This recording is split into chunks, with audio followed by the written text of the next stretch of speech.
Geen plek vir celebrities nie. Ek praat van op God se spasie. Vra vir Moses in Eksodus 34.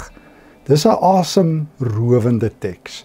Moses is op Sinaï. Hy kry die wet by God. En nou kom Moses van die berg af.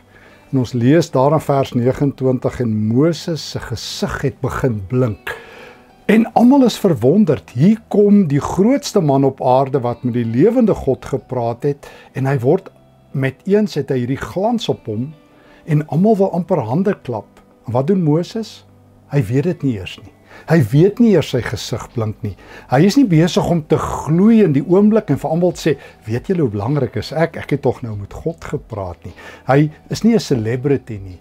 Die eerste ding wat Moses doen is om sy kop as te ware toe te gooi en dadelik aan te gaan met die Here se werk. Die Here het nie tyd vir 'n spesiale kategorie belangrike mense en dan is daar, hoe die ouens altyd in die kerk sê, gewone gelowiges nie. Die geroepenes en die gesalfdes en die gewones nie.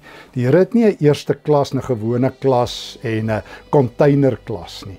Alle gelowiges maak vir God saak. Ons almal is belangrik. Ons almal is sy kinders. Ons almal is sy witbroodjies.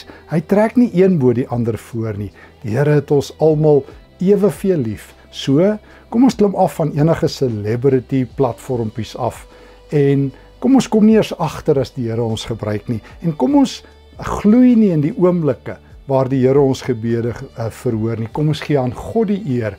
Kom ons maak sy naam groot en kom ons laat die soeklig val waar dit hoort, op die lewende God en op Jesus.